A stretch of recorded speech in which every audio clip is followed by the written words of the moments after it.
আমি আজি সদৌ অসম কৰ্মৰত অনিয়মীয় শিক্ষক সন্থা গোটেই অসমত আজি গুৱাহাটীৰ নিচিনা সচলত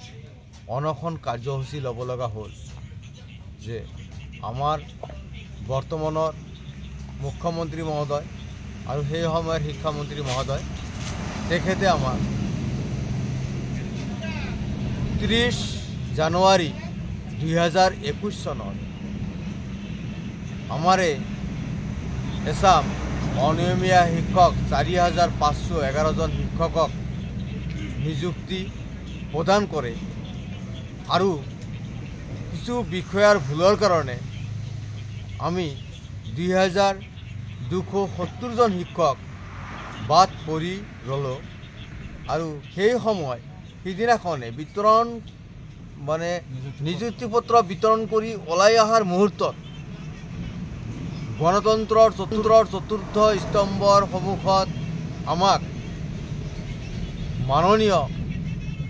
সেই সময়ৰ শিক্ষামন্ত্ৰী বৰ্তমানৰ মুখ্যমন্ত্ৰী দেৱে আমাক কথা দিছিলে যে 45 দিনৰ ভিতৰত তোমালোকৰ নিযুক্তি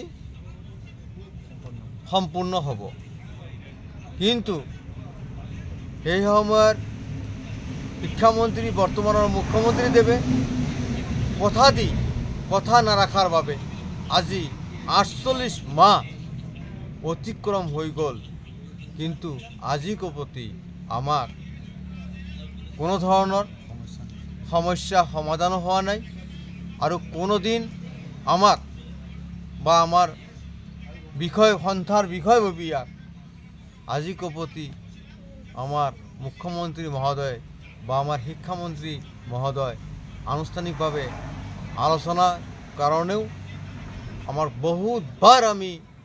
কৰিছোঁ এপ্লিকেশ্যন কৰিছোঁ বিভাগীয়ভাৱে কিন্তু আজি কপতি আমাক নামাতিলে সেইকাৰণে আমি আজি সচলৰ নিচিনা এইখন জাগাত আজি এই হাড় কঁপোৱা শীতত বিহুৰ পাকখনত আজি ইয়াতে আমি সচলৰ নিচিনা ঠাইত আমি অনশন কাৰ্যসূচীৰ নিচিনা ল'বলৈ বাধ্য হৈছোঁ আমাৰ ইচ্ছা নাই কাৰণ আমি CM ছাৰে আমাক কৈছিলে মুখ্যমন্ত্ৰী দেৱে আমাক কৈছিলে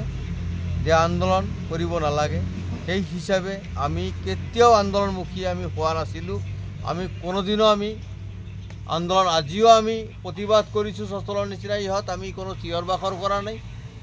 কোনো ধৰণে কৰা নাই কথা হ'লে কি আমাৰ প্ৰাপ্য আমাক ঘূৰাই দিব লাগে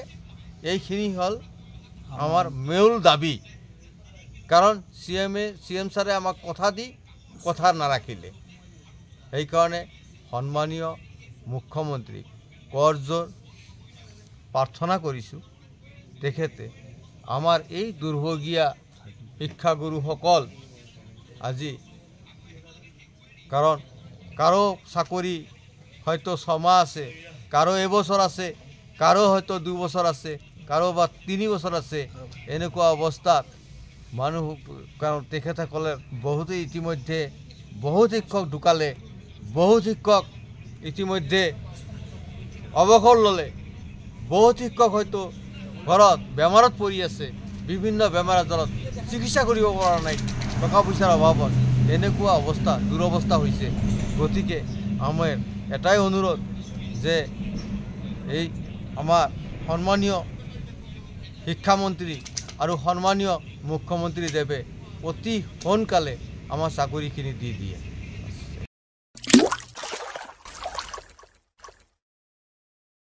अन्नपूर्णा काव घी देश के हर एक खाने को लजीज बनाता है।